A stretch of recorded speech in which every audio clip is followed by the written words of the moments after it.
আজকে বানাবো কেএফসি স্টাইলের চিকেন ফ্রাই।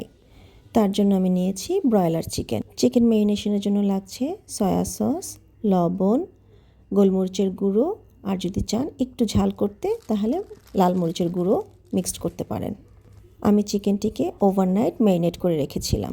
এরপর আমি একটি শুকনো পাত্রে টেম্পুরা ফ্লাওয়ার নিয়েছি এবং ম্যারিনেট করা চিকেনগুলো দিয়ে ভালো করে এভাবে ঝাঁকিয়ে ঝাঁকিয়ে কোট করে নিয়েছি।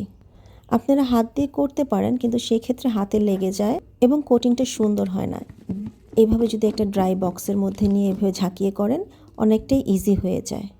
আমি অল্প অল্প করে সবগুলো চিকেনকে ফ্লাওয়ার দিয়ে কোট করে নিয়েছি। এই পর্যায়ে আপনি চিকেনটিকে ডিপ ফ্রিজে সংরক্ষণ করতে পারেন, প্রয়োজন অনুযায়ী ভেজে নেবেন বাচ্চাদের টিফিনে অথবা বিকেলের নাস্তায়। খুবই একটি পারফেক্ট রেসিপি। আগে থেকে রেডি করা থাকলে বাচ্চাদের আবদার পূরণ করা কোনো ব্যাপারই না। এই তো হয়ে গেল আমার কেএফসি স্টাইলের চিকেন ফ্রাই বাসাতেই। Healthy, tasty and very easy. বলেছি না, রান্না কোনো কঠিন বিষয় না, শুধু শখ থাকতে হয়। কুক ইজি, ইট হ্যাপি।